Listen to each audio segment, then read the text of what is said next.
Saudara nggak nyadar bahwa saudara itu posisinya paling bawah, bisa mematahkan atasan saudara yang di dalam mangkok Sakarya pasal 4, saudara harus ngambil dari mangkok itu, bukan saudara ciptakan lagi.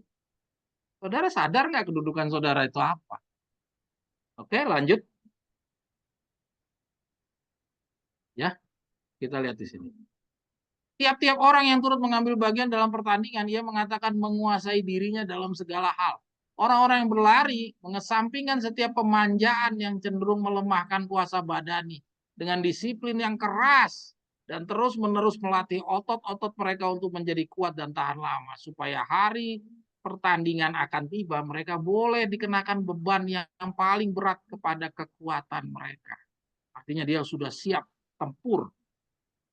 Itu olahragawan, jadi olahragawan sudah sangat disiplin dari makannya, bangun tidur jam berapa, istirahatnya, terus dia benar-benar dijauhkan dari beban pikiran-pikiran, jadi dia benar-benar tidak mau dengar ada pertempuran lah di rumah tangga lah, berantem sama istri lah, segala macam, dia jaga. Kalau olahragawan aja sedemikian disiplin, dia menjaga semuanya, dan ini dijadikan sebuah perbandingan dengan umat Allah, berarti praktek kita selama ini kita kurang menjaga, saudara-saudara sekalian. Ya, praktek selama ini kita benar-benar mengabaikan. Ya, kalau demikian dibandingkan dengan pertandingan olahraga ini, jujur-jujur saja kita sebenarnya belum melakukan persiapan dan pasti kalah kalau pertandingan olahraga seperti ini kita punya persiapan kayak kita sekarang, itu boleh diramalkan kita kalah. Betapa lebih penting lagi orang Kristen, ini saya hitamkan. Jadi kalau pertandingan olahraga aja sedemikian disiplinnya, apalagi umat Allah, kata Ellen, katanya si Victor Paulus ini, yang minatnya kekal tuh dipertaruhkan, membawa selera dan hawa nafsu kepada penaklukan pertimbangan dan kehendak Allah. Tidak pernah ia mengizinkan perhatiannya dipisahkan oleh kepelesiran, kemewahan, atau kesenangan. Segala tabiat dan hawa nafsunya harus dibawa ke dalam disiplin yang paling keras. Pertimbangan diterangi oleh ajaran sabda Allah dan dipimpin oleh Roh Kudus, harus memegang pengendalian hawa nafsu. Dan sesudah hal ini dilakukan, orang Kristen haruslah berusaha sedapat mungkin supaya memperoleh kemenangan tuh. Jadi harus dijaga, saudara. Ketika sudah mencapainya, harus dipelihara. Jangan kayak tadi yang bangsa campuran. Ketika sudah keluar dari Mesir, di dalam perjalanan, balik lagi. Ya, karena apa kok bisa balik lagi? Karena itu belum menjadi bagian dari dirinya, karakter aslinya dia belum. Jadi artinya selama ini dia berkamuflase, dia berpura-pura, ya. Jadi ketika peristiwa terjadi, dia kembali lagi karakter aslinya, keluar lagi. Ya, Tuhan tidak menginginkan manusia-manusia baru masih seperti itu. Maka itu Tuhan nanya sama Petrus, Petrus, apakah kamu mengasihi aku? Benar Tuhan, engkau pun tahu. Ditanya lagi kedua kali, ditanya lagi sampai 3 kali. Nangislah si Petrus. Dan Tuhan sudah bisa melihat isi hatinya bahwa Petrus benar-benar sudah berubah. Dan itu juga yang Tuhan harapkan dari kita. Ya, sayangnya kita tidak ada yang nanya. Seperti yang tadi Stella bilang, kita tuh nggak pernah komunikasi sama Yesus. Kita komunikasi sama buku saja. Jadi jangan pernah berharap ada pertanyaan-pertanyaan seperti itu datang kepada saudara. Kalau ada yang bertanya seperti itu di dalam mimpi saudara, saudara lebih baik lari terbirit-birit karena itu tidak bukan Tuhan Allah yang bicara sama saudara. Nah, di akhir zaman ini Tuhan cuma bilang komunikasinya Tuhan hanya melalui roh nubuat. Tidak ada lewat yang seperti itu. Dalam perlombaan orang-orang Kristus, Korintus, langkah-langkah terakhir dari para peserta perlombaan diusahakan agar supaya mencapai kecepatan yang tidak berkurang. Demikian juga dengan orang Kristen, sementara ia hampir tujuannya akan maju terus dengan semangat dan tekad yang lebih besar lagi daripada permulaan perjalanan. Ya, saya hitamkan lagi tuh, tekad yang lebih besar. Jadi artinya kita yang semakin mendekati ini, Ya, harusnya lebih gila daripada orang-orang di Korintus. Faktanya, faktanya kita jauh di bawah orang-orang Korintus. Jadi makanya tulisan ini ditampilkan kepada kita untuk cepat benahi, perbaiki diri kamu. Kamu masih jauh di bawah orang Korintus. Padahal harusnya kamu di atasnya orang Korintus. Masih ada waktu, harus benahi. Ayo kita lanjut. Paulus mengemukakan perbandingan antara rangkaian bunga yang diterima oleh pemenang dalam perlombaan lari dan mahkota yang tidak akan mati yang akan diberikan kepadanya yang berlari. Mungkin saya lewati saja ya bacaan. Bacaan paragraf ini mau cerita kalau di dalam lomba lari itu yang juara cuma satu, ya kira-kira demikian. Tetapi di dalam perlombaannya Kristen itu nanti semuanya yang berlomba dan semuanya memenuhi syarat semuanya dapat hadiah. Ya, tapi apa? Tapi semua harus memenuhi persyaratan. Gitu. Itu perbedaannya antara perlombaan. Jadi yang lainnya tadi sama-sama semua, tapi dalam hal memberikan hadiah itu tidak sama. Ya, oke? Jadi kita bisa lihat ada yang sama, ada yang tidak sama. Dan ketidaksamaan ini dijelaskan juga sama Ellen G. White kepada kita. Dalam suratan kepada orang Ibrani ditentukan maksud sepenuh hati yang harus menjadi ciri perlombaan orang Kristen untuk hidup kekal. Marilah kita meninggalkan semua beban dan dosa yang begitu merintangi kita dan berlomba dengan tekun dalam perlombaan yang diwajibkan bagi kita. Marilah kita melakukannya dengan mata yang tertuju kepada Yesus yang memimpin kita dalam iman dan membawa iman kita kepada kesempurnaan. Cemburu, kebencian, sangka-sangka jahat, berbicara yang jahat, loba. Inilah beban yang orang Kristen harus tinggalkan. Kalau ia mau berlari dengan berhasil dalam perlombaan yang kekal, setiap kebiasaan yang memimpin kepada dosa dan membawa malu kepada Kristus harus disingkirkan. Apapun pengorbanannya. Apapun pengorbanannya. Jadi si orang kaya yang datang ke Yesus pun juga sama, semua terkena di dalam kata-kata Nyonya White ini ya. Jadi orang kaya itu harus buang. Berkat surga tidak dapat menyertai seseorang yang melanggar prinsip-prinsip kebenaran yang kekal. Satu dosa yang disimpan dalam hati sudah cukup. Tidak usah dua dosa, tidak usah tiga dosa. Satu aja cukup untuk merendahkan tabiat dan menyesatkan orang lain. Dan jika tanganmu menyesatkan, engkau cungkil matamu tuh, penggal lah semua itu. Kan kita udah pernah baca ya. Oi juga udah pernah posting tulisan itu. Suruh potong buang. Jika hendak menyelamatkan tubuh dari kematian, kaki dan tangan harus dipotong. Tuh, bila perlu tuh mata dicungkil. Betapa seharusnya kesungguhan orang Kristen membuang dosa yang membawa kematian kepada jiwa. Para peserta pertandingan pada zaman purba telah tunduk kepada penyangkalan diri dan disiplin yang keras.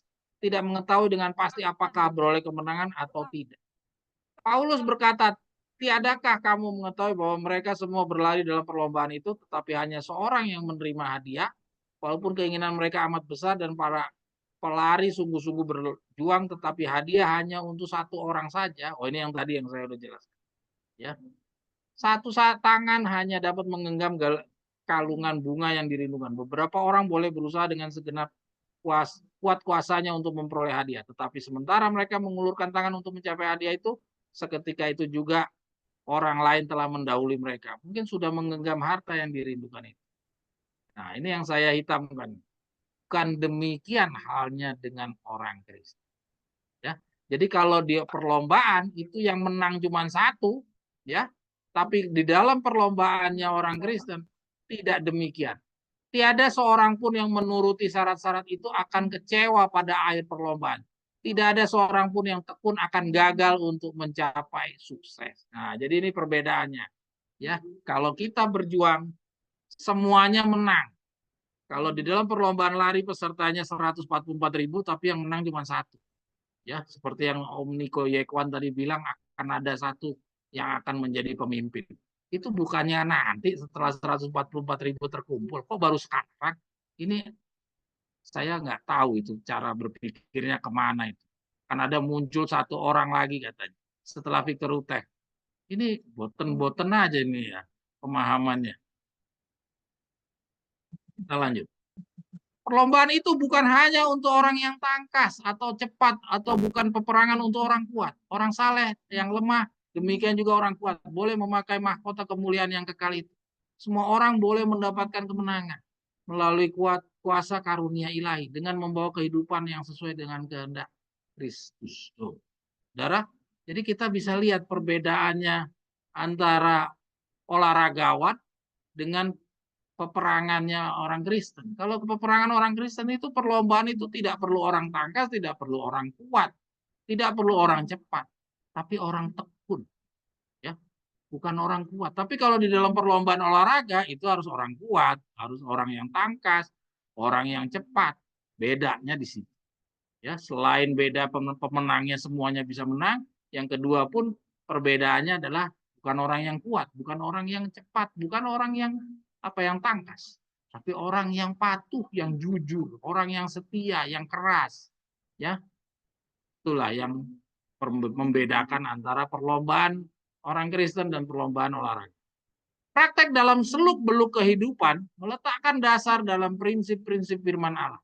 Terlalu sering dipandang tidak terlalu perlu. Ini yang tadi Om Eki ya, kita sering banget itu menilai segala sesuatu itu dosa kecil. Yang menilai siapa? Kankah kalau kita menilai sesuatu itu kecil atau besar, itu adalah praktek-praktek yang sama yang dilakukan oleh Adam dan Hawa tadi. Adakah Tuhan yang mengatakan ini dosa kecil, ini dosa gede? Gak ada. Kita sendiri yang menyimpulkan itu. Betapa bahayanya kalau kita sendiri. Kita udah lihat dari Adam dan Hawa betapa bahayanya. Kok kita masih terus saja kita lakukan. Ayo kita berubah ya, saudara-saudara. Suatu hal yang dianggap terlalu remeh untuk mendapatkan perhatian. Wow, itu lagi tuh. Ya, diingatkan jangan remehkan. Tapi bila dipandang dari segi persoalan itu sebenarnya tidak ada sesuatu yang patut dianggap remeh. Nah, ya, saudara lihat kata-kata yang terakhir ini. Tetapi bila dipandang dari segi persoalan itu, sebenarnya tidak ada sesuatu yang patut dianggap remeh. Jadi artinya apa? Artinya dari kacamata Tuhan semuanya serius. Ya, semuanya serius. Nah, yang bilang remeh, yang bilang kecil itu siapa? Yaitu pikirannya si Adam dan Hawa itu yang ada di dalam pikiran kita. Kalau Adam dan Hawa akibatnya adalah 6.000 tahun tidak ada satu manusia pun yang bisa selamat. Kalau tidak ada Yesus yang memimpin, masa kita juga masih mengulang-ulang lagi? Ini udah dunia udah mau selesai, masih juga dosa yang paling pertama yang kita ulang-ulang. Ya berkembang main dong yang baru lagi gitu, kayak bikin yang baru gitu loh. Masa dosa yang itu lagi yang dibuat? Gak belajar-belajar sih. Kalau dipikir begitu ya. Tiap-tiap tingkah laku. Ini ada Ana tadi kok apa ya Ana? Itu nah. Setan memimpin banyak orang untuk percaya bahwa Allah akan mengabaikan kelalaian mereka dalam masalah-masalah kehidupan yang kecil. Itu setan tuh yang nanamkan. Tapi Tuhan menunjukkan dalam hubungannya dengan Yakub bahwa ia sekali-sekali tidak membenarkan atau mentolerir kejahatan.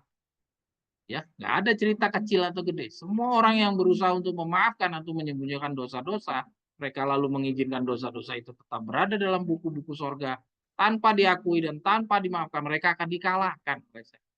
Jadi jelas ya, ini juga pernah waktu itu diskusi di Nubuatan berbicara dengan Victor, ada dosa kecil dan dosa besar. Pada dasarnya sekarang terjawab, yang bilang kecil dan besar itu kita. Tuhan nggak pernah mengatakan, oh ini kecil, ini besar.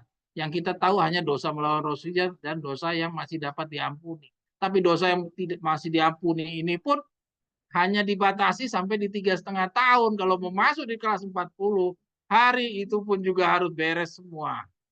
Luar biasa. Jadi artinya ada dosa kecil? Nggak ada. Ya, artinya nggak ada dosa kecil. Lalu yang bilang kecil siapa? Ya setan. Tadi itu yang anak tadi udah sampaikan. Oke, kita lanjut. Tiap-tiap tingkah laku dapat menolong atau menghalangi dalam skala yang menentukan pada kehidupan yang menang atau kalah. Upah diberikan kepada mereka yang menang akan sebanding kepada kekuatan dan kesungguhan dalam perjuangan yang mereka lakukan. Rasul itu telah membandingkan dirinya dengan seorang yang sedang berlari dalam suatu perlombaan. Dikerahkan setiap urat saraf untuk memenangkan hadiah itu. Sebab itu aku bukan berlari tanpa tujuan dan aku bukan petinju yang sembarang saja memukul. Tapi aku melihat tubuhku dan menguasainya seluruhnya. Supaya sesudah memberitakan Injil kepada orang lain, jangan aku sendiri ditolak. Ya, jangan sampai aku sendiri ditolak. Bahwa dia bukan berlari tanpa tujuan atau secara sembarangan dalam perlombaan orang Kristen. Jadi artinya apa? Bukan hanya sekedar melaksanakan kewajiban, tapi dia benar-benar menjadikan kasih di dalam tabiatnya. Paulus menunjukkan dirinya dalam latihan yang keras. Kata-kata itu berbunyi, aku melatih tubuhku. Artinya yang sesungguhnya ialah mengalahkan hawa nafsu, keinginan hati, bahkan disiplin yang. Saudara-saudara, dari bacaan ini, saudara sudah bisa lihat, adakah seorang Paulus menyembunyikan korannya? Kalau sampai Paulus bisa tahu cerita tentang seorang olahragawan sedemikian detail, artinya Paulus masih membaca koran. Paulus masih bisa mengenal bahwa seorang pelatih olahragawan selalu mendidik olahragawannya sedemikian detail, dari makanannya, dari jam istirahatnya, dari bacaannya, semuanya. Ini Paulus bisa tahu kalau dia buka buku. Kalau dia sembunyikan bukunya seperti yang tadi Ellen G. White, maka Paulus tidak bisa memberikan contoh perbandingan seperti. Demikian juga kita amati dari Victor Houteff, banyak dari buku-bukunya Victor Houteff juga mempunyai pengetahuan tentang ilmu pengetahuan umum. Artinya, jangan sempit, ya, jangan sempit, saudara. Ada orang yang sedemikian strict, ya, udah nggak boleh, nggak boleh, boleh. Nah, artinya di sana, kenapa tadi warna merah? Sedapat mungkin saya menyembunyikan. Kenapa Nyonya White kata-kata sedapat mungkin saya sembunyikan? Karena di sana kita dituntut untuk bijaksana. Ya, tapi hati-hati, kebijaksanaan kita jangan menjadi kita terbuka kembali menjadi pelanggar hukum yang berulang. Ya, jangan sampai kita udah masuk di dalam 40 hari, kita masih buka-buka itu internet.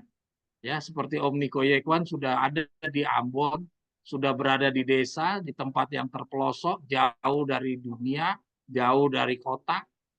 Ya, pada dasarnya sudah sesuai dengan Ellen G. White. Tapi kalau tangannya masih melihat-melihat hal-hal yang membawa kenajisan, artinya sia-sia badannya sudah di tempat yang terpencil. Ya, misi Tuhan bukan hanya untuk tempat yang terpencil, tapi moral kamu yang sedang dibangun. Om, aku bukan sedang menjelekkan Om Niko Yekwan ya. Aku sedang bicara tentang contoh. Kalau kita semuanya hanya berpindah, tapi moral kita tidak berubah, ya karena apa? Karena kita bacaan kita, mata kita, telinga kita masih juga seperti yang kemarin-kemarin, artinya perubahan menjadi manusia baru kita gagal. Ya, jadi kita harus wise, harus bijaksana. Kita terus. Tapi aku melihat, Ana boleh tadi. Tetapi aku melihat tubuhku dan menguasainya seluruhnya, supaya sesudah memberitakan Injil kepada orang lain jangan aku ditolak. Oh ya sudah ya tadi ya. Paulus sendiri khawatir. Nah, lihat ini saya hitamkan lagi, saudara. Paulus sendiri khawatir setelah memberitakan Injil kepada orang lain, yaitu kepada Korintus. Kalau dia sendiri harus ditolak. Jadi artinya Paulus sendiri harus sadar kepada diri, jangan cuma ngelihat orang lain kepada murid-muridnya, tapi Paulus sendiri harus introspeksi kepada dirinya sendiri.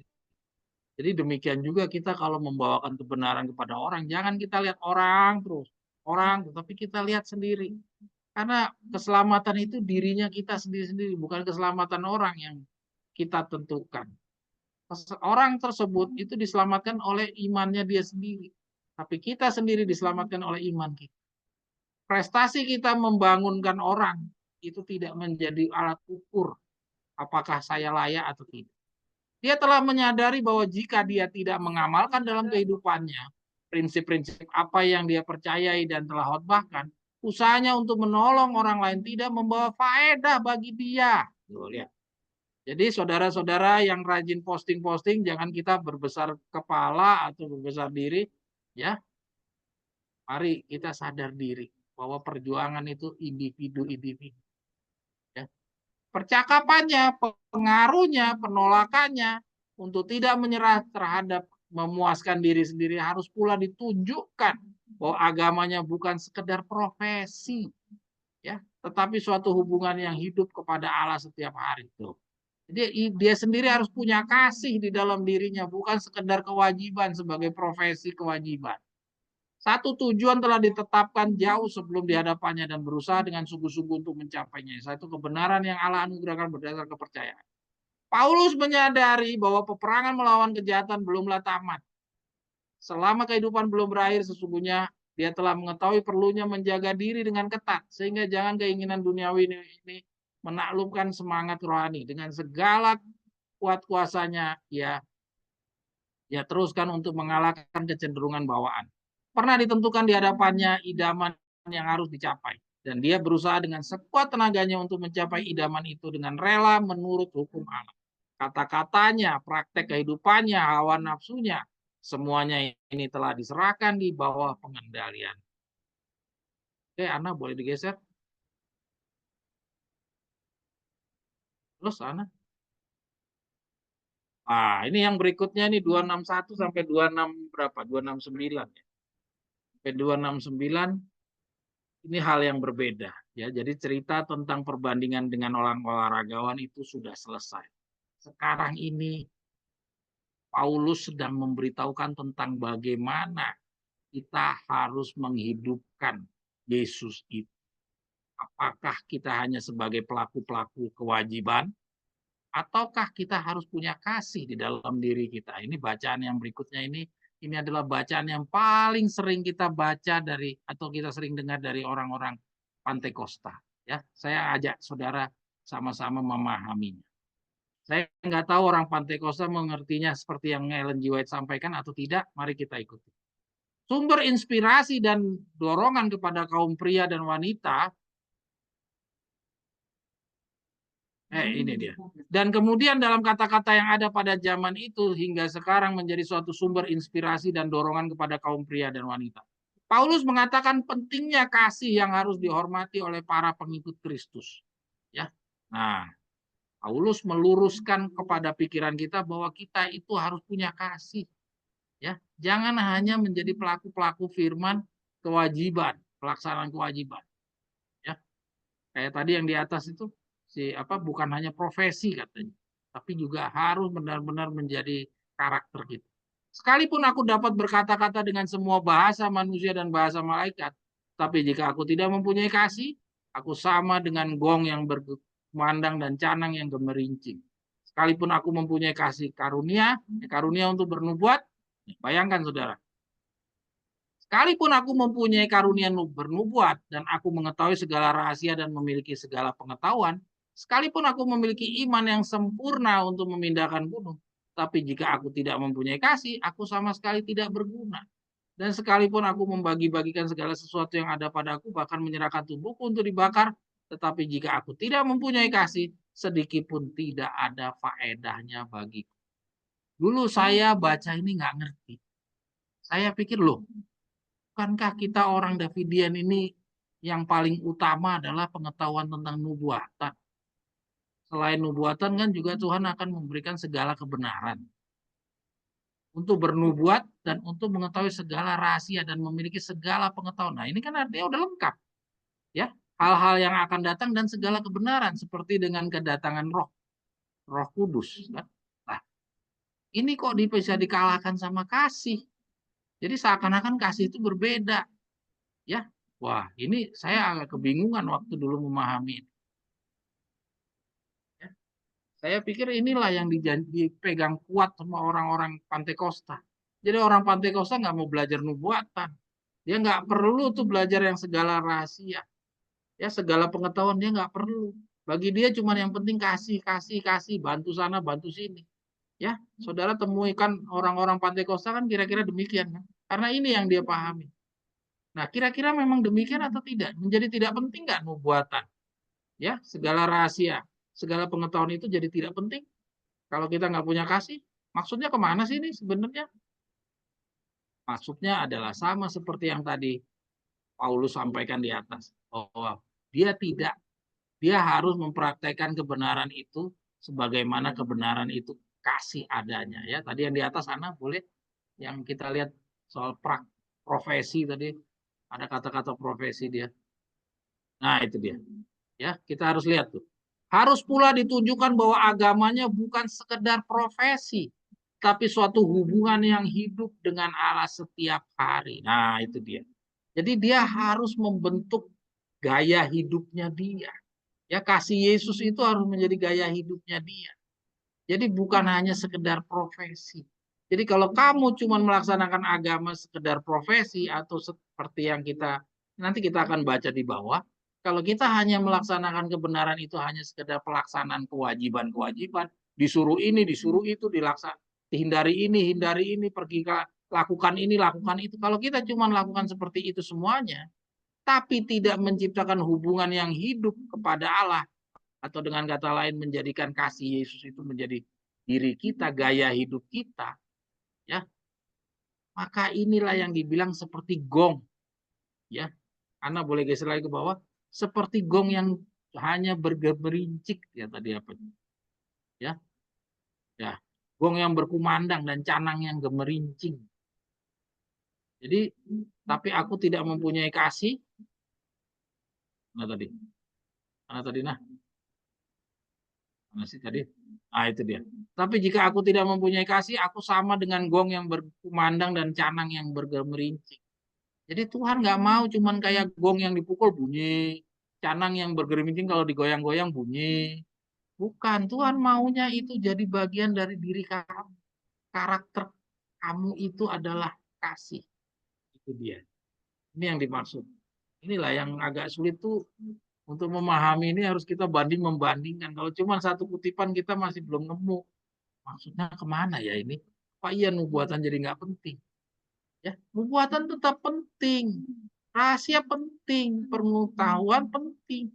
Tapi kalau itu semuanya hanya sebuah kewajiban, tidak menjadi karakter diri kamu, itu semua jadi sia-sia. Kira-kira bunyinya. Oke, geser Ana.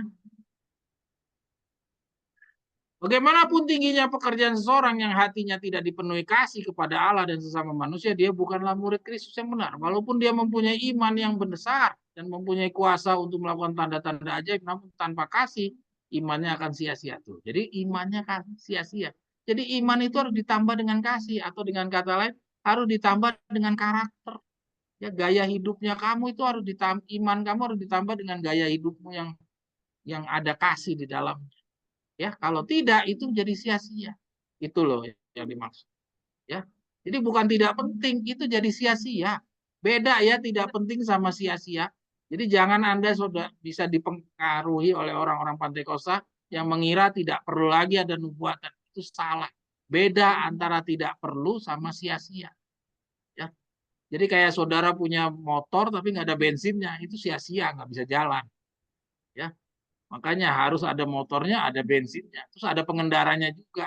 Terus kalau pengendaranya juga nggak bisa naik motor, ya naik sepeda aja nggak bisa, ya itu juga sama-sama nggak bisa jalan.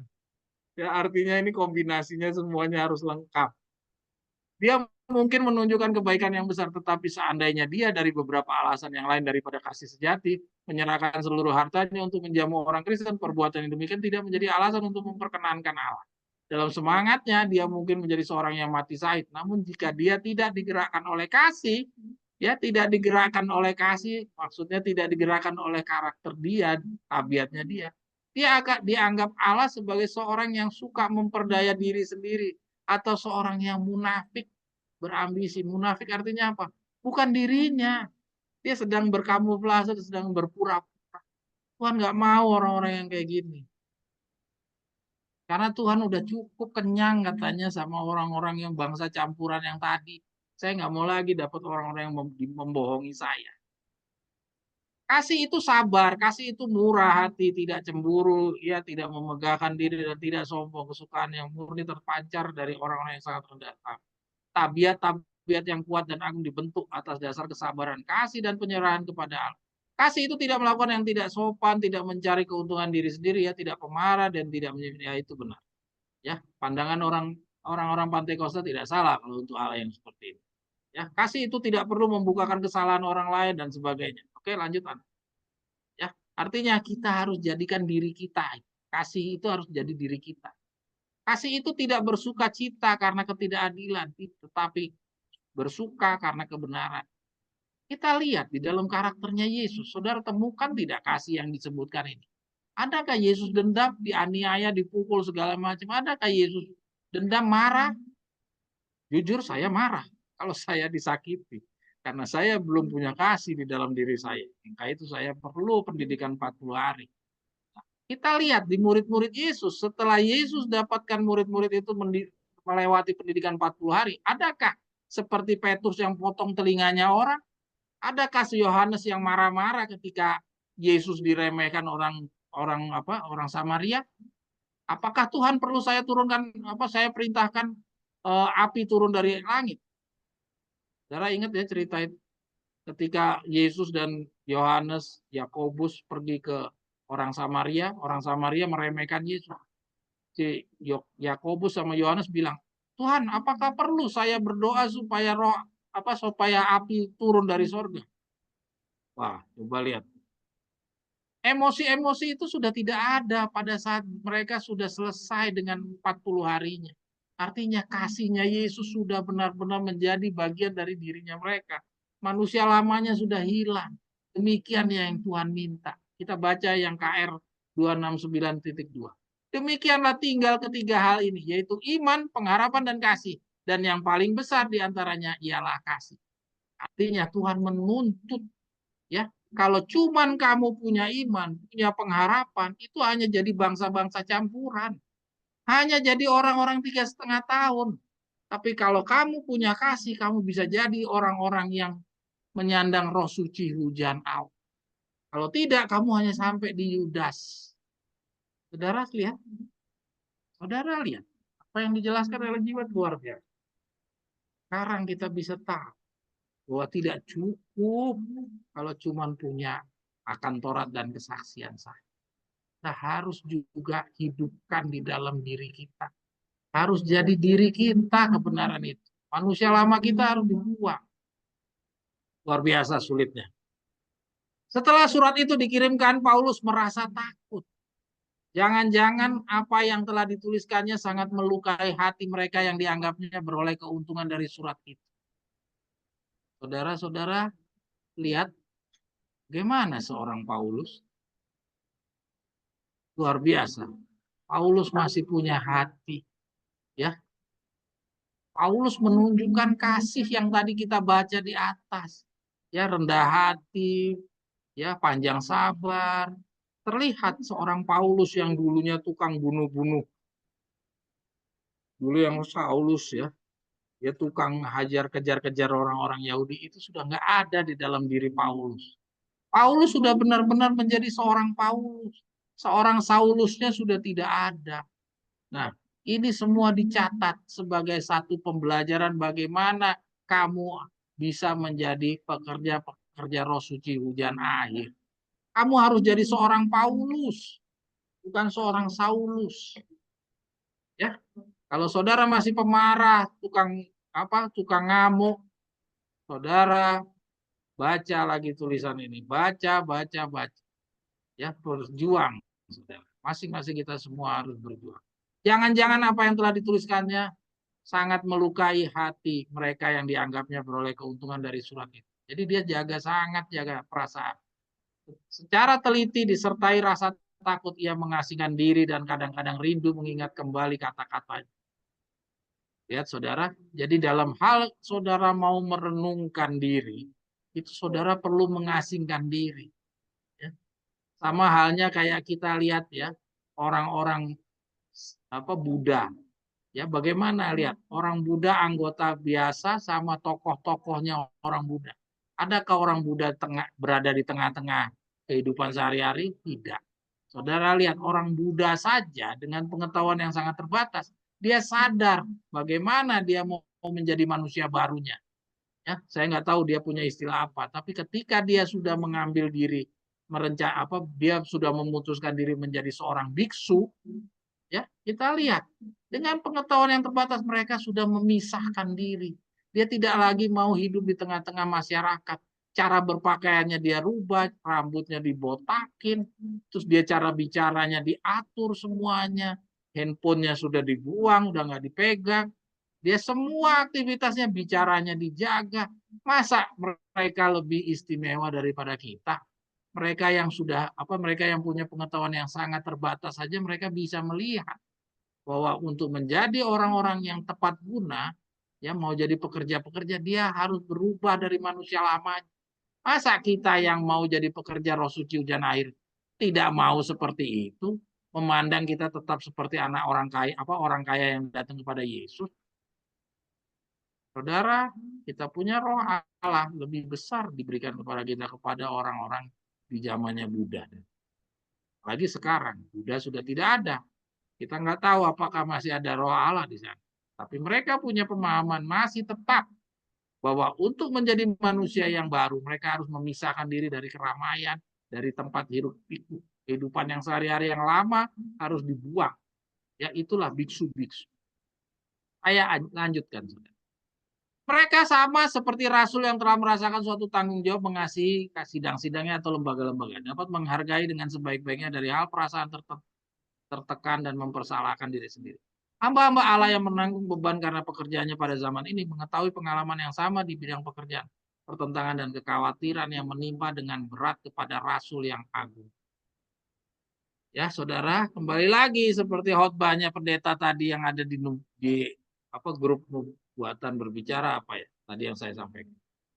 Adakah menjadi pengikut Kristus itu sesuatu yang bahagia?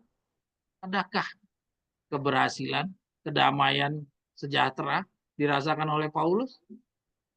Saudara baca ini, saudara, ini bukan saya yang ngomong, Nyonya White yang ngomong, ya, bahwa kekhawatiran menimpa dengan berat kepada rasul yang agung ini. Jadi artinya apa? Ketika Paulus menjadi seorang Paulus, jauh penderitaannya dibandingkan ketika dia menjadi seorang Saulus. Bahkan di zaman Saulus dia yang membuat orang menderita, bukan dia yang menderita, orang lain yang menderita. Tetapi ketika dia menjadi seorang Paulus, dialah yang menjadi penderita. Ya, dia tidak lagi membuat orang derita, tapi dirinya lah yang menderita. Inilah upahnya menerima Yesus. Tapi di dalam proses. Dalam hasil akhirnya, ya belum. Karena Paulus belum dibangkitkan. Tapi yang jelas kita tahu bahwa Paulus pasti selamat. Oke, kira-kira mungkin kita lanjut, Ana. Ya, saya nggak usah baca lebih lanjut. Ya, saya cuma mau menampilkan KR 271.2 itu saya mau menunjukkan betapa pekanya seorang Paulus. Jadi kalau Paulus itu sedemikian pekanya, yang menunjukkan dia punya kasih, kita pun juga harus punya peka. Ya, kita harus sangat peka dengan semua kiri kanan. Orang-orang yang kita ajak bicara itu kita harus peka. Kita harus peka itu dalam rangka apa? Dalam rangka kita mengenali orang yang kita ajak bicara. Kenapa orang ini bisa seperti itu? Kenapa dia bisa hanyut dengan orang yang berdasi, orang yang putih, yang pintar bicara? Kenapa demikian? Jawabannya adalah kita lanjut dulu. Akan kita dapatkan jawaban. Ya, kita lanjut. Kutipan KR 268 sampai 269 menjelaskan tentang tidaklah cukup pemahaman bahwa kebenaran hanya sampai dilaksanakan sebagai kewajiban. Ya. Jadi ya, ini ya tadi yang kita baca tentang kasih-kasih, itu tidak cukup kalau cuma melaksanakan kebenaran hanya sebagai kewajiban. Haruslah kebenaran itu menjadi kasih di dalam tabiat dan kebiasaan kita. Kutipan yang diperkuat oleh penjelasan Paulus di atas adalah, mari kita baca. Ini sudah pernah kita baca 2 minggu yang lalu dan 2 minggu yang sebelumnya juga.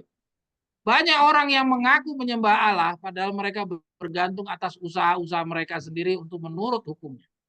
Untuk membentuk sebuah tabiat yang benar dan untuk mendapatkan keselamatannya.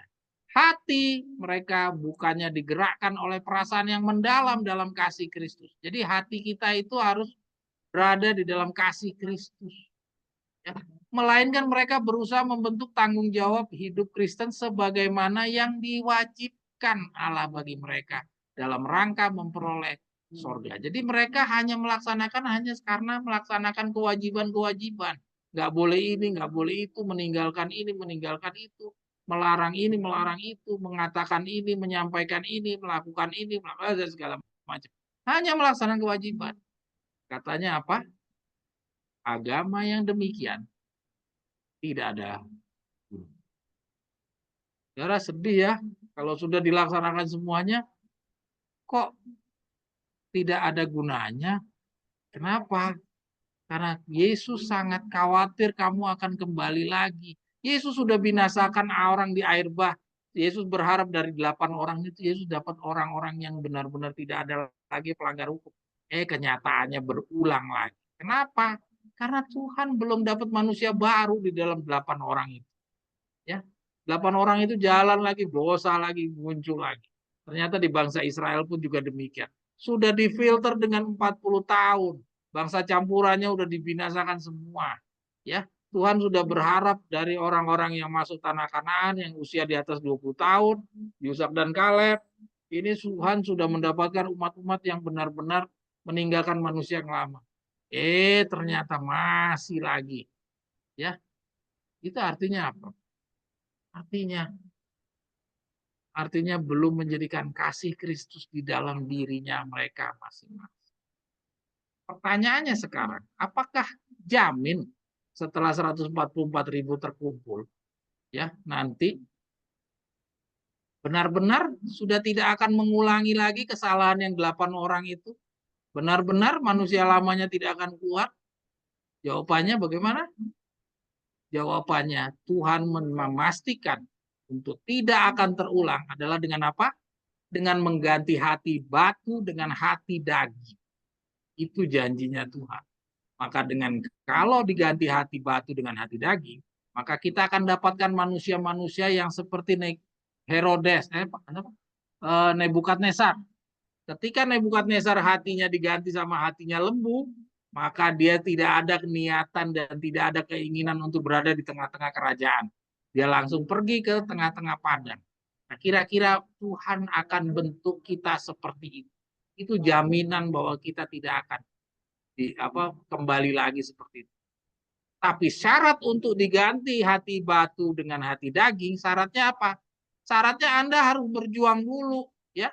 Jadi ingat seperti yang kita pernah diskusi dengan Oi, bahwa Tuhan menuntut bagiannya manusia dulu, baru Tuhan akan lakukan bagiannya. Jadi kalau kita nggak lakukan bagian kita, Tuhan nggak mau membuat sebuah melaksanakan bagiannya. Jadi kamu dulu bagianmu udah selesai, baru saya. Kira-kira demikian. Makanya kalau dipikir, ya kalau memang begitu kenapa nggak dari dulu aja Tuhan ganti hati batu dengan hati daging. Kan Tuhan sudah terjamin tidak ada lagi pelanggaran hukum. Kok kenapa nggak dari dulu aja? Itu Tuhan yang bisa jawab, bukan saya yang jawab. Tapi Tuhan nggak mau umat manusia itu mendapatkan kemenangan dengan mudah. Tuhan menuntut suatu perjuangan yang keras dari umat manusia. Kita terus. Diri sendiri haruslah dilupakan, kasih kepada Kristus akan menjadi sumber pencarian perbuatan yang baik. Barang siapa yang merasa kasih Allah tidak akan menanyakan betapa kecilkah yang diberikan untuk memenuhi syarat-syarat tuntutan Allah. Ya, jadi kalau orang sudah punya kasih di dalam diri, itu nggak ada tawar-tawar. Betapa kecilkah yang diberikan untuk memenuhi syarat tuntutannya, mereka tidak akan meminta ukuran-ukuran yang rendah, yang sederhana, yang mudah, melainkan bertujuan menuju kesempurnaan sesuai dengan kehendak penebusnya. Jadi dia nggak nawar-nawar. Ya, kalau kita punya kasih Yesus di dalam diri kita tidak akan Tuhan yang ini aja deh, saya jangan dikasih kesusahan yang ini, tidak. Mengaku pengikut Kristus tanpa kasih mendalam seperti ini hanyalah omong kosong belaka, formalitas yang kering serta pekerjaan yang amat hina. Ya. Jadi sekarang kita jadi paham setelah gulungan kebenaran makin tambah berkembang, kita jadi paham kalau cuman menjadi pelaksana firman melaksanakan kewajiban-kewajiban itu masih kurang. Ya, harus ditambah. Tadi pengetahuan akan roh nubuat, pengetahuan akan nubuatan rahasia-rahasia itu sia-sia kalau tidak ditambah kasih. Itu yang tadi di atas. Oke, Ana, kira-kira demikian. Lanjut, kalau ada yang mau komentar, silakan. Yang berikutnya adalah kita coba mau lihat dari sebuah contoh. Kalau tadi dibandingkan dengan olahragawan, sekarang kita coba lihat tentang bagaimana Tuhan menuntut juga penyangkalan diri itu bukan hanya menyangkal diri, tapi juga harus ditambah dengan membuat Allah yang utama. Harus juga ditambah dengan percaya. Tidak boleh punya ragu-ragu. Kita udah pernah pelajari tentang ragu-ragu itu adalah pengalamannya Paulus, pengalamannya Petrus. Sehingga dengan keraguannya dia akhirnya tenggelam. Kita tidak boleh punya keraguan-raguan yang dipunyai oleh si Petrus. Ya, di dalam bacaan yang berikutnya ini kita akan mendapatkan sebuah contoh pengalaman dari orang yang lain-lain. Mari kita baca sama-sama. Mudah-mudahan cukup 15 menit. Memberikan waktu, pikiran, dan kekuatan pada pengejaran harta dunia itu berbahaya. Ana boleh geser dulu ke bawah nih, yang mana ya? Kok lupa. Ya. Nanti kita akan masuk kepada pengalaman Gideon. Tapi sebelumnya kita baca yang di atas ini. Ya. Harus membuat Allah yang utama. Ini adalah bagian dari penyangkalan diri. Ya. Memberikan waktu, pikiran, dan kekuatan pada pengejaran harta dunia itu berbahaya. Sekalipun sukses mengikuti usaha yang tekun, ya. Nah, ini yang tadi saya bacakan dari yang di renungan pendahuluan. Kalau kita berhasil, mungkinkah itu keberhasilan kita dari Tuhan? Dan kalau kita mendapatkan sebuah kedudukan yang tinggi, jabatan dipuja-puji di kantor, ya di masyarakat dipuja-puji, tapi kita mengesampingkan Tuhan, mungkinkah Tuhan akan mau rela mengorbankan dirinya dikesampingkan demi kita mendapatkan pujian dari Tuhan, pujian daripada orang-orang di masyarakat atau di kantor? Adakah seperti itu? Ya, seperti yang tadi saya sampaikan, banyak orang-orang yang ketika mendapatkan kedudukan selalu mengucapkan, ini Tuhan yang memberikan kepada saya. Tuhan, alangkah baiknya kepada kehidupan saya, perjalanan hidup saya selalu dibimbing oleh Tuhan. Dan pada saat posisi kami sekarang, benar-benar Tuhan membuktikan kesetiaan saya, memberikan gambaran bahwa Tuhan hadir dalam hidup saya. Padahal dia mengesampingkan semua persiapan. Dengan kedudukan itu Tuhan nggak punya waktu lagi. Dan tadi waktunya sangat sedikit yang diberikan. Mungkinkah Tuhan akan rela? Bacaan ini akan memberikan jawab. Mari kita lihat. Memberikan waktu, pikiran, dan kekuatan pada pengejaran harta dunia itu berbahaya.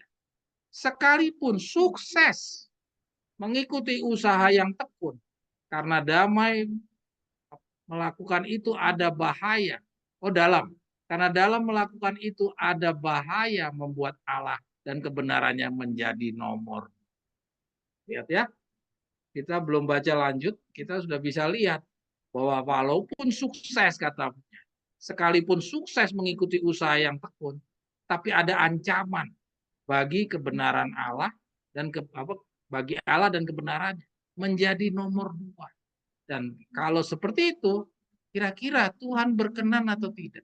Kalau Tuhan tidak berkenan dengan keadaan demikian, kita sudah tahu bahwa yang mendudukkan Anda di posisi yang sedemikian tinggi, ya, yang pada akhirnya mengesampingkan Tuhan, menjadikan Tuhan yang nomor 2, maka itu bukanlah Tuhan, melainkan rencananya setan supaya saudara tidak menjadi pekerja-pekerjanya. Jadi beda sekali ya cara berpikirnya Alkitab dan pandangan umum ya di sekitar kita, Pantekosta, Kristen pada umumnya, masuk Advent, Kristen pada umumnya mengira keberhasilan itu selalu dari Tuhan. Ya, dia nggak memperhatikan apakah kita mempersiapkan diri atau tidak. Jauh lebih baik menjadi miskin, katanya Nyonya White. Ya, dia melanjutkan selain menjadi nomor 2, ini dia jawabannya Tuhan. Tuhan lebih senang kamu jadi orang miskin daripada kamu menjadi orang yang sukses, tapi menomorduakan saya. Saya lebih senang kamu menjadi orang miskin, menahan kekecewaan, pengharapan duniawi hancur daripada kepentingan kekal dalam bahaya. Jadi Tuhan nggak rela, saudara, dibalik ya, saudara. Jangan saudara mengira Tuhan mau berkorban. Tidak. Demi kepujian nama saudara, saudara duduk di posisi tinggi, terus Tuhan mau mengalah. Ya udah nggak apa-apa deh, persiapan saya nggak usah. Jangan Anda berpikir demikian. Tuhan tetap selalu konsisten dengan hukumnya. Yaitu apa? Hukum yang utama. Yaitu apa? Mengasihi Tuhan Allahmu dengan sebulat hati dan segenap jiwamu. Itu prinsip. Ya, jadi demikian juga dengan keadaan yang kita hadapi. Katanya Nyonya White, Tuhan lebih senang kita miskin, kecewa, dan pengharapan dunia hancur daripada kepentingan kekal dalam bahaya. Daripada kepentingan Tuhan itu tidak dimuliakan, itu Tuhan tidak rela. Lebih baik kita miskin dan hancur. Jadi lihat, inilah yang namanya raja. Bujuk rayu mungkin diberikan kepada kita dan kita mungkin berpikir untuk memperoleh kekayaan dan kehormatan. Dan dengan demikian mengisi hati dan jiwa kita pada usaha-usaha dunia. Lihat, bujuk rayu. Jadi untuk menduduki jabatan-jabatan, memperoleh kekayaan dan kehormatan selalu ada bujuk rayu. Tapi mencari kebenaran tidak ada bujuk rayu. Jadi tidak ada pakai dasi-dasi atau pakai tampilan bicara-bicara yang menarik-menarik. Ya mohon maaf aja, nggak ada itu bicara menarik-menarik. Ya rayu-merayu, ya membuat kata-kata yang indah-indah, yang mempesona. Itu nggak ada di dalam kamusnya Alkitab. Jadi mohon maaf kalau saudara-saudara ada yang bisa tergoyahkan karena gaya-gaya bicara, itu mungkin bukan Tuhan yang datang. Hati-hati saudara. Uang telah menjadi ukuran kemanusiaan di dunia. Dan manusia dinilai bukan dari integritas mereka, tetapi dari jumlah kekayaan yang mereka miliki. Demikianlah zaman sebelum air bah. Bayangin, sebelum air bah, padahal uang nggak dikenal. Uang baru dikenal di zaman Mesopotamia, ya, di zamannya apa? Dah hitam. Tapi Nyonya White bilang dari zaman air bah. Ya. Artinya apa? Artinya uang ini benar-benar menjadi masalah besar. Jadi hati-hati, uang ini akan menjadi penghalang bagi setiap orang-orang yang mau cari kebenaran. Ya, semua orang tunduk sama uang. Orang punya posisi tinggi seperti apapun, tunduk sama orang yang punya uang. Ya, biarpun dia cuma gelandangan, tapi kalau dia punya uang, dia bisa geser orang yang paling posisi tertinggi. Bisa digeser. Uang itu punya kuasa lebih besar dari apapun. Ya, jadi ingat, uang telah menjadi ukuran kemanusiaan. Ini Nyonya White yang ngomong, bukan saya. Janganlah kita bertekad untuk mendapatkan kekayaan jika kita melihat bahwa kemiskinan akan menjadi bagian kita karena tinggal di dalam kebenaran. Marilah kita tinggal dalam kebenaran dan masuk dalam kehidupan. Wow, ini tidak mudah loh. Kalau kita melihat, wah nanti kita pindah ke desa nih, kita berhenti kerja, kita nggak punya nafkah lagi, kita akan miskin. Jawabannya apa? Jawabannya lanjut. Bukannya kita mundur, ya udah nggak usah deh kalau gitu, kita nggak usah pindah deh. Kalau kita nggak usah berhenti kerja. Ternyata jawabannya Nyonya White malah kita disuruh, marilah kita tinggal dalam kebenaran dan masuk dalam kehidupan. Bukan disuruh undur, tapi malah disuruh lanjut. Ya, kita pernah baca terus, ya kita pernah baca di dalam renungan doa yang dahulu-dahulu. Lanjut, maju terus katanya ya. Yesus berkata bahwa manusia tidak akan hidup dari roti saja, tapi dari setiap perkataan Allah. Ya, penggemar dunia mungkin tersenyum dengan pernyataan ini. Penggemar dunia ini maksudnya orang-orang dunia. Mungkin akan heran ngelihat pernyataan kita ini loh. Oh, kalau dibilang masa depanmu adalah suram, masa depanmu akan miskin, kamu akan susah. Kok malah dilanjutkan? Hanya orang-orang dunia itu akan heran ngelihat ini kok betapa orang bodoh-bodoh ya menjadi 144.000. Orang posisi jabatan tinggi dibuang, gaji gede dibuang. Ini orang aneh ini. Mereka akan heran melihat orang-orang ini. Ya. Tetapi meskipun demikian itu adalah nasihat dari hikmat kekal. Ya. Jadi artinya apa? Saudara harus siap-siap hari ke depan kita tuh hari-hari yang tidak masuk akal. Hari-hari yang akan membuat orang dunia itu tersenyum, heran. Orang-orang Kristen yang untuk pekerja mereka, jika mereka mengikuti Kristus, akan memikul salib mereka dan mengatasi kebingungan mereka dalam roh Kristus. Ya. Jadi kalau kita sudah menjadikan Kristus diri kita, kasihnya Yesus sudah di dalam diri kita, semuanya itu akan mengatasi kebingungan mereka dalam Roh Kristus. Jadi yang selama ini selalu mereka punya kebingungan di dalam roh dirinya sendiri, tapi di dalam Roh Kristus dia akan mengatasi semua kebingungan. Bingung nanti makan apa, bingung nanti hidupnya bagaimana, itu akan dibantu dengan Roh Kristus. Ya, ini tidak mudah. Saya juga jujur ini saya bacakan. Bagi saya ini juga suatu perjuangan. Tapi jangan kita tawar-tawar. Ya, kalau kita belum mampu bilang kita masih berjuang, kita masih berusaha. Jangan karena kita nggak mampu terus kita tawar-tawar. Ah ini kan Nyonya White ngomongnya bagi orang yang di Eropa. Oh ini bagi orang-orang yang ada di Jerman yang udaranya dingin. Kalau kita di Indonesia kan udaranya panas. Kita butuh tempat yang ada AC-nya. Wah ini kita karena kalau di Eropa itu kan enak, udaranya jauh, pergi jauh-jauh nggak capek. Ini Indonesia susah, jadi saya mungkin nggak usah masuk ke hutan, saya di kota aja lah. Nggak ada itu modelnya begini. Jangan jadikan sebuah kesulitan saudara di dalam melaksanakan kebenaran terus menjadi suatu penawaran. Tuhan nggak pernah memberikan penawaran. Tuhan nggak menghargai penawaran saudara itu. Ya, orang kaya yang datang kepada Yesus saja Tuhan nggak hargai. Mereka kalau dia nggak mau ikuti petunjuk Yesus, ya sudah ditinggal. Mereka tidak akan menjadikan dunia sebagai Allah mereka dan memberikan otak dan tulang dan otot kepada Mammon. Otak artinya seluruh pikirannya, tulang dan otot artinya seluruh tenaganya. Ya, faktanya kita sekarang kerja semuanya diminta sama kantor kita. Pikiran kita disita sama kantor, tenaga kita disita juga sama mereka. Ya, Tuhan nggak mau keadaan kayak gitu. Mereka akan menyadari bahwa surga sedang mengawasi mereka. Dan keberhasilan apapun yang menghampiri mereka, maka mereka akan memberikan kemuliaan pada Allah. Ya.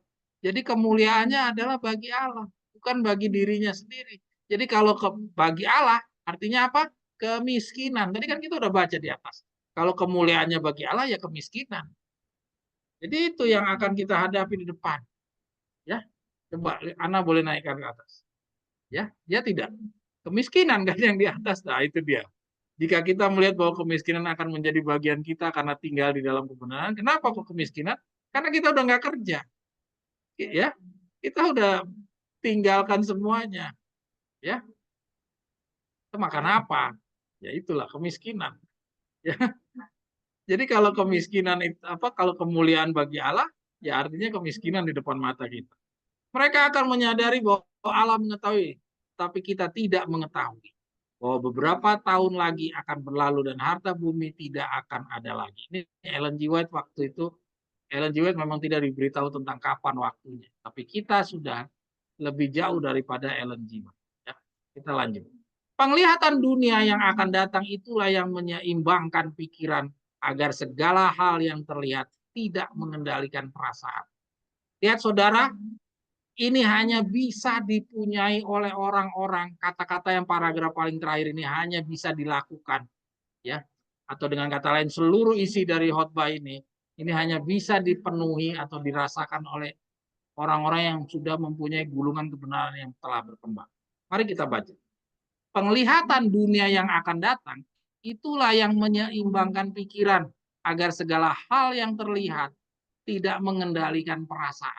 Jadi kalau kita nggak punya penglihatan dunia yang akan datang, ya kita nggak tahu waktunya kapan, itu tidak bisa menyeimbangkan pikiran agar segala hal yang tidak terlihat tidak mengendalikan perasaan. Kenapa kok bisa saya katakan demikian? Saudara tahu, kalau kita tidak tahu kapan waktunya, kita nggak tahu kapan kita harus memulai pendidikan 40 hari, seberapa dekat waktunya. Kita masih ngira 100 tahun, masih 200 tahun. Ya ada kata-kata Ellen G. White yang kalau karena waktunya sudah dekat, kamu tidak perlu lagi menyekolahkan anak-anakmu.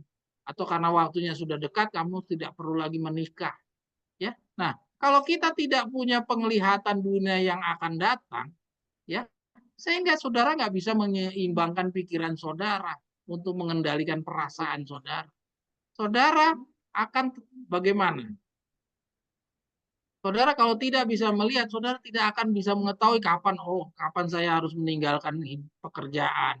Kapan saya sudah harus beralih dari tinggal dari kota pindah ke desa? Kapan itu semuanya? Kalau kita nggak punya penglihatan dunia yang akan datang, kita tidak akan tahu kita bisa beranjaknya mulai kapan. Ya, nanti beresiko kita bunuh diri. Ya, karena apa? Karena waktunya masih terlalu jauh. Misalnya masih 100 tahun, 200 tahun, kita sudah berhenti kerja. Ya, kan ada Ellen G. White katakan kalau kamu pindah, kamu harus perhitungkan dengan masak. Artinya apa? Artinya saudara harus paham sekali bahwa kondisi Anda itu benar-benar sudah tepat untuk melaksanakan perintah Nyonya White itu. Ya, untuk berhenti tidak bekerja, untuk tidak menikah, tidak menyekolahkan anak. Kalau masih dunia itu 100 tahun lagi, anak kita mau jadi apa kalau nggak dikasih apa tidak disekolahkan? Tidak perlu dikirim ke perguruan tinggi. Ya, ada kan di buku peristiwa akhir zaman. Ya, jadi penglihatan dunia yang akan datang itulah yang menyeimbangkan pikiran agar segala hal yang terlihat tidak mengendalikan perasaan. Jadi jangan sampai hal yang di depan mata itu bisa menguasai diri kita. Jadi pengetahuan kita akan dunia yang akan datang itu bisa meredam kita, ya, meredam semua perasaan-perasaan kita. Kekhawatiran kita nanti makan apa segala macam karena kita tahu waktunya, maka kekhawatiran kita itu bisa diredam perasaan-perasaan kita yang tadi nanti kalau berhenti kerja bagaimana segala macam. Kalau nanti akan ada raja perang, raja utara, raja selatan bagaimana? Itu semuanya dengan penglihatan dunia yang akan datang itu memberikan keseimbangan kepada kita. Yang telah dibeli dengan harga tak ternilai oleh Sang Penebus dunia.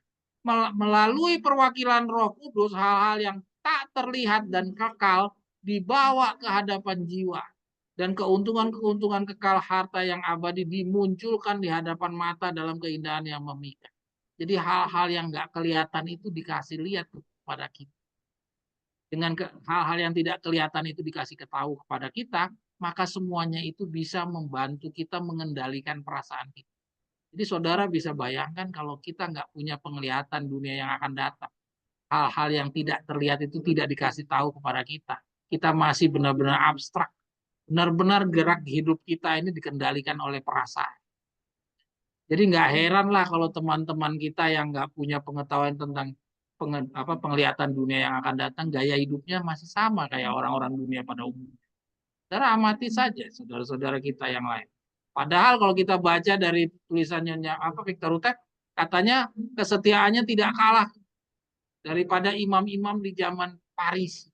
Tapi faktanya orang-orang yang kita lihat itu kok hidupnya cenderung lebih dikendalikan oleh perasaan. Ya karena nggak tahu harus melakukan perubahan apa. Ya, tuntutan mereka bukan lagi untuk menjadi manusia baru karena pikiran mereka cukup punya kartu keanggotaan sudah cukup terjamin. Kita lanjut. Dengan cara ini kita belajar melihat kepada yang tak terlihat dan kekal. Dengan cara ini kita belajar melihat kepada yang tidak terlihat dan kekal dan menilai celaan karena Kristus lebih berharga daripada harta benda di dunia. Lihat saudara, ini ditulis tahun 1893. Jadi jauh-jauh hari Nyonya White sudah mengingatkan kita semua, mengingatkan kita bahwa kita ini akan hidup miskin di depan. Perjalanan sisa ini akan kita hadapi dengan penuh kemiskinan. Tadi kita sudah baca juga bahwa Yesus datang untuk menjalani kehidupan yang kecewa, hina, tersiksa segala macam. Jadi itu Yesus sudah memberikan gambaran. Bukan Yesus datang dalam kehidupan yang penuh kemewahan, enggak. Yesus menjalani dulu semuanya untuk memberikan gambaran tentang kamu nanti kalau jalani juga sama. Terhina seperti yang saya jalani. Tadi kita udah baca. Jadi ramalan perjalanan kita ke depan ini nggak tahu nih 1 tahun, 2 tahun, 1 tahun ke depan lagi kayak apa. Waktu tinggal 2 tahun. Saya nggak tahu apakah gini-gini aja. Ya. Oke, kita lanjut. Sekarang kita coba pelajari. Wow, waktunya nggak cukup. Ya 6:30. Kita nanti akan lanjut dari pengalaman Gideon. Ini pengalaman Gideon sangat menarik, saudara. Jadi kita belajar 2 minggu lagi. Oke, kita Coba kembali dulu ke atas sana. Ya. Jadi saudara-saudara lihat, inilah semua penyangkalan diri yang kita harus siap. Penyangkalan diri yang di atas ini juga sesuatu hal yang berat, saudara. Ya, saya cerita sama istri saya kalau orang tuh berganti posisi dari orang kantoran jadi kuli bangunan. Bagaimana rasanya? Dari orang yang misalkan dari gaji jelas, ya, gaji bulanan rutin, terus harus berjualan kue dari rumah ke rumah, itu rasanya bagaimana? Terus misalkan mengumpulkan 1.000 2.000 itu betapa sulitnya, itu rasanya bagaimana? Ya, dan inilah gambaran tentang orang miskin yang ada di depan mata kita.